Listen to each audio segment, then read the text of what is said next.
शासन में लगातार जो राष्ट्रीय लोकतांत्रिक पार्टी है बॉर्डर्स पे भी डटी हुई थी और आप देख सकते हैं कि अभी हम कलेक्ट्री में हैं जहां पर राष्ट्रीय लोकतांत्रिक पार्टी लगातार बनी हुई कि कब ये जो सरकार है इन कानूनों को वापस ले ले। उसी को देखते हुए अभी हमारे साथ महिपाल महिला बने हुए हैं, तो हम चलिए उनसे बात करेंगे कि क्या किस तरीके की नीतियां हैं और जिस तरीके से वो लोग कलेक्ट्री की तरफ आ चुके हैं, यहाँ पे बैठ चुके हैं बीच रोड के ऊपर धरना देके, क्या देखेंगे ये क्या क्या स्थिति बनी गई है, क्या क्या किस तरीके से ज्ञापन दिया गया और उससे क्या होगा ये हम जानेंगे।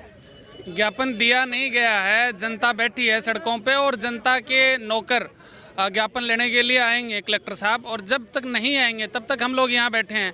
कलेक्टर साहब यदि जिद पे अड़ जाते हैं तो जिस तरीके से राष्ट्रीय लोकतांत्रिक पार्टी ने तंबू और खाने पीने की व्यवस्था जो रालोपा रसोई सांजापुर बॉर्डर पे चला रखी है वो यहाँ चला लेंगे और ज्ञापन लेने के लिए आना पड़ेगा। ज्ञापन लेने के बाद तय रूट पे राष्ट्रीय लोकतांत्रिक पार्टी का जो कॉल है उसके अनुसार हम ट्रैक्टर परेड करने का काम कर रहे हैं। क्या लगता है आपको कि ज्ञापन देने के लिए आप जब तक यहाँ पे बैठे रहेंगे, तो अगर नहीं आते हैं तो फिर क्या करेंगे? धरने में तब्दील होगा, धरना देंगे और टेंट लगाना चालू कर देंगे। शाहजहाँपुर पे लगे वैसे टेंट यहाँ लगेंगे। क्या लगता है सरकार पे दबाव बनेगा सच में? 100% दबाव भी बनेगा। 100% हिंदुस्तान का अन्नदाता अलग अलग तरीकों के माध्यम से कभी उपवास कर रहा है, कहीं हस्ताक्षर अभियान चल रहे हैं, कहीं ट्रैक्टर परेड हो रही है, कहीं किसान महापंचायतें हो रही हैं। ये आंदोलन ये जन आंदोलन बन चुका और दुनिया का सबसे बेहतरीन आंदोलन जो अहिंसात्मक रूप से हिंदुस्तान के अन्नदाता अपने नेतृत्व में लड़ रहा है। ये पहला आंदोलन है जहां जनता जनता के लिए जनता द्वारा आंदोलन लड़ रही है। नेता नीचे बैठते हैं, जनता स्टेज पे बैठ के भाषण दे रही है।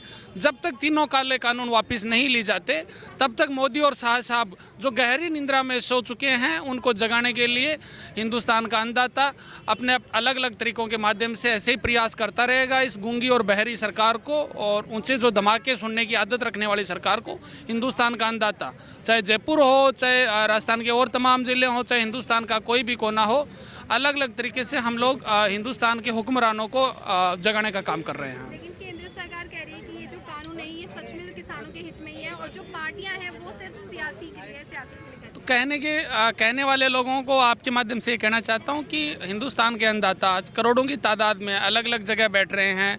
दिल्ली को 20 लाख 30 लाख की तादाद में हिंदुस्तान का अन्नदाता 72 दिन से घेर के बैठा है। आप 20,000 की तादाद में कभी आपने सभा नहीं की। हरियाणा में मुख्यमंत्री जी का कैमला में जो चैलेंज के साथ जो हेलीकॉप्टर हवा में रह गया था, कि इस बात की ओर इंगित करता है कि 99% किसान, 1% तो जो भारतीय जनता पार्टी के साथ जुड़े हुए हैं, जो उनके कैसे भी फैसले हों, जो कटप्पा की भूमिका में है। राजा गलत है फिर भी कटप्पा उनके खिलाफ नहीं जा सकता। तो ये कटप्पा की भूमिका में काम करने वाले किसानों को आप छोड़ दो तो 99% किसान तीनों काले कानूनों के खिलाफ है। क्या लगता है आपको कि सरकार पे कुछ दबाव बनने के बाद सरकार नहीं, कुछ नहीं, पूरा दबाव बन रहा है। 12 दौर की वार्ता हो चुकी और सरकार जो कह रही थी कि हम टस से मस नहीं होंगे, टस तो हो गई। 1.5 साल के लिए होल्ड करने को तैयार हो गई और मस भी हो जाएगी।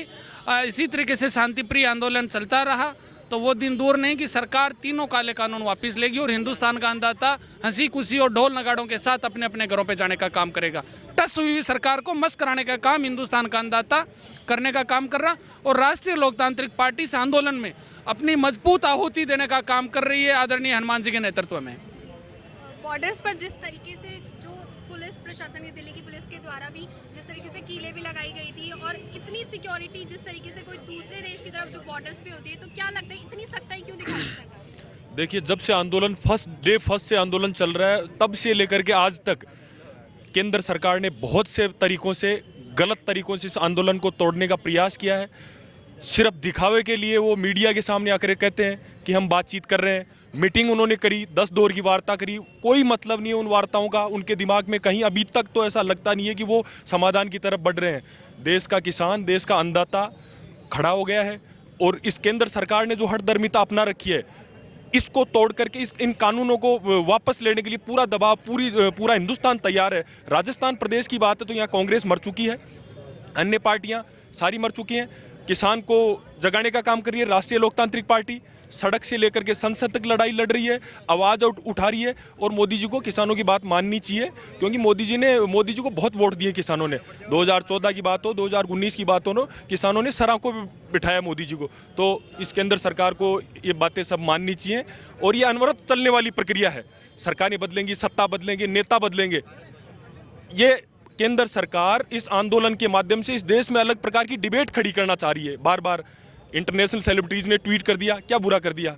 सब कर रहे हैं ना। अमेरिका की संसद में जो घटना हुई उस पर भी बहुत सारे इंडियंस ने कमेंट किया। यही रेहाना अगर इस मोदी सरकार के पक्ष में कोई कमेंट कर देती तो ये भक्त जो हैं, ये भक्त वाली प्रजाति, ये कहते ये तो महारानी है, ये तगड़ी है, तो ये फालतू की डिबेट खड़ी नहीं करें। हिंदुस्तान के अंदर केंद्र सरकार और किसानों के साथ वार्ता करके इस आंदोलन का पटाक्षेप करना चाहिए।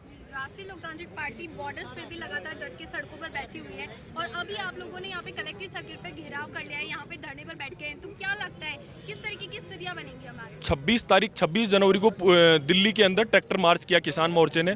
उसी क्रम में, इसी आंदोलन के क्रम में आज हमने राष्ट्रीय लोकतांत्रिक पार्टी ने आह्वान किया कि हम जयपुर में ट्रैक्टर मार्च करेंगे। तो मानसरोवर से हमारा ट्रैक्टर मार्च शुरू हुआ। हमें ज्ञापन देना है, हम धरना नहीं कर रहे। एडीएम साहब या कलेक्टर साहब कोई भी आएगा यहाँ ज्ञापन लेके और हम आगे बढ़ जाएंगे और किसान जवान को जगाने का काम करेंगे।